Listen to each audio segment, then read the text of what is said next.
17 juin. 1er Roi, chapitre 18, versets 1 à 46. Bien des jours s'écoulèrent. Au cours de la 3e année des sécheresses, l'Éternel adressa la parole à Élie en ces termes. Va trouver Akab, et je ferai pleuvoir sur ce pays.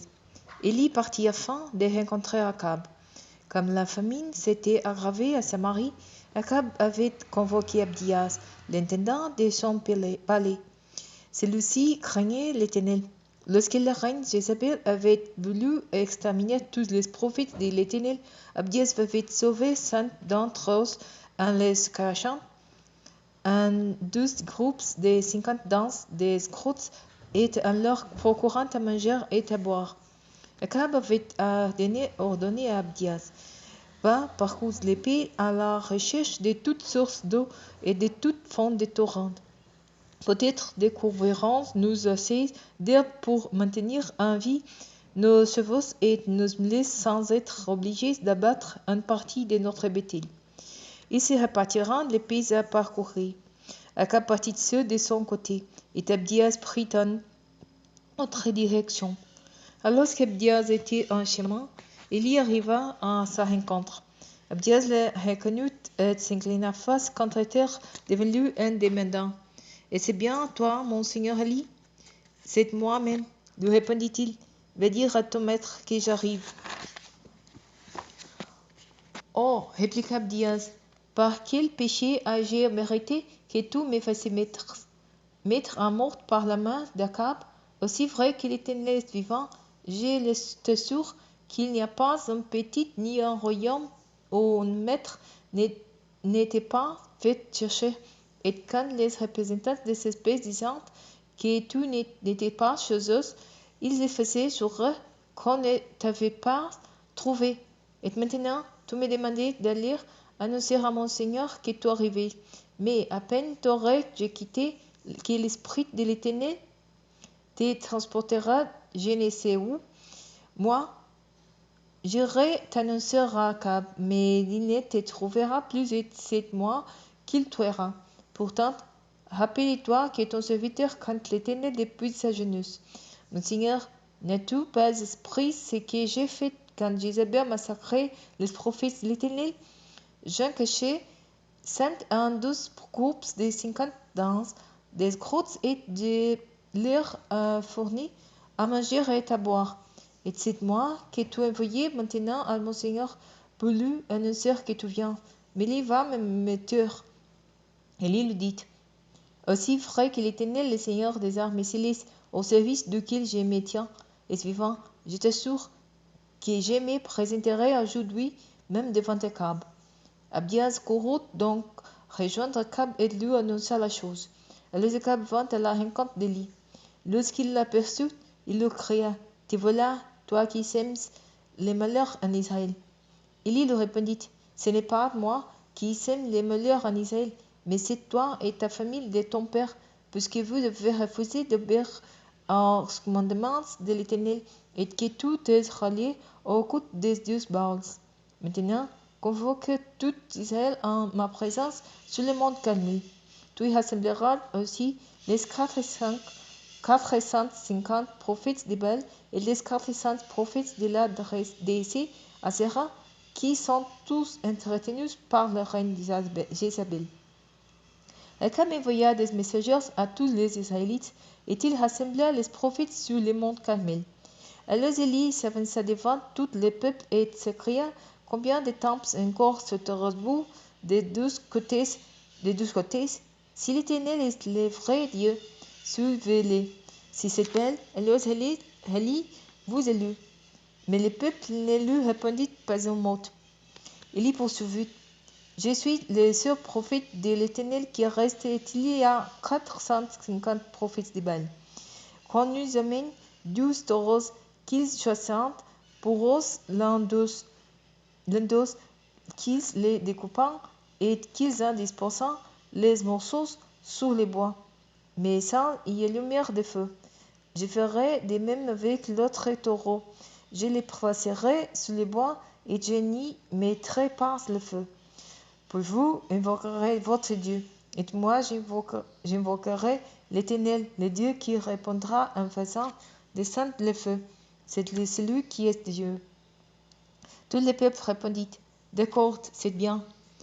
Élie s'y tourna vers les prophètes d'Ibel et leur dit, choisissez pour vous l'un des taureaux et préparez les premiers, car vous êtes les plus nombreux pour invoquer votre Dieu, mais ne mettez pas le feu au bois. On leur donna les taureaux et ils les prirent et les préparèrent. Puis ils invoquèrent Baal du matin jusqu'à midi en répétant, au Baal réponds-nous.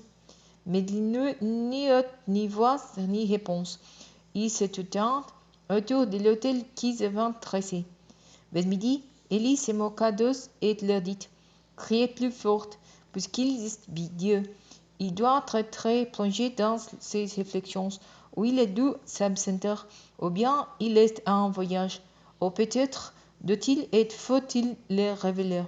Les prophètes craignent tout tête et se firent, selon leur coutume, les décisions dans les peu à coupes d'épices et de lance jusqu'à ce que les sang ruisselle sur le corps. L'heure de midi était passée et ils demeurant encore dans un état d'exaltation jusqu'au moment de l'offrande du soir. Mais il n'y eut ni voix, ni réponse, ni aucune réaction. Alors Élie ordonna à tout le peuple, approchez-vous de moi. Tout le peuple avança vers lui. Élie rétablit l'autel de l'Éternel qui avait été démoli. À cet effet, il prit 12 pierres, une pour chacune des tribus des descendants de Jacob à qui l'Éternel avait déclaré, tu t'appelleras Israël. Il rebâtit avec ces pierres un autel dédié à l'Éternel. Autour, il creusa un rigole capable de contenir une trentaine de litres. Puis il disposa des bûches de bois sur l'autel, dépissa les tarots, plaça les morceaux de viande sous les bois et ordonna, remplissez 4 cruches d'eau et répandez-la sur l'holocauste et sur les bois. On fit ainsi. Faites-le corps une fois, ordonna-t-il. Ils le firent une troisième fois. Et ils le firent une troisième fois. L'eau se répandit autour de l'autel et remplit la rigole. À l'heure habituelle de l'offrande du soir, le prophète Élie s'approcha de l'hôte et pria, Éternel Dieu d'Abraham, d'Isaac et d'Israël, que l'on sache aujourd'hui que c'est toi qui es Dieu en Israël, que je suis ton serviteur et que j'ai fait tout cela sous ton ordre. Réponds-moi, Éternel, réponds-moi, afin que ce peuple sache que c'est toi, Éternel, qui es le vrai Dieu, et que c'est toi qui veux ramener le secours à toi comme autrefois. Le feu de l'Éternel tomba du ciel et consuma l'holocauste, les bois, les pierres et la terre, et il réduisit en vapeur l'eau de la rigole. Quand le peuple vit cela, tous tombèrent le visage contre terre en s'écriant, c'est l'Éternel qui est Dieu, c'est l'Éternel qui est Dieu. Il leur ordonna, saisissez les prophètes des Baal, qu'aucun d'eux ne s'échappe. Ils se saisirent d'eux. Élie les fit descendre dans les ravins d'où qui sont pour les y égorger. Ensuite, Élie dit à Akab, allez, va manger et boire, car j'entends les grondements qui annoncent l'inverse. Akab alla manger et boire, tandis qu'Élie montait vers les sommets du mont Carmel où il se prosternait jusqu'à terre, les visages entre les genoux. Élie et son jeune serviteur montaient plus haut et regardaient du côté de la mer. Celui-ci monta, scruta l'horizon et rêva dire, je ne vois rien. Élie l'envoya 7 fois pour regarder.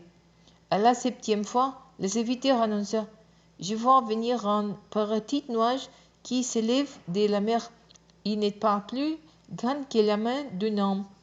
Alors Élie lui ordonna, va dire à Akab, dépêche-toi de te lire ton char et de rentrer chez toi, sinon la pluie te bloquera.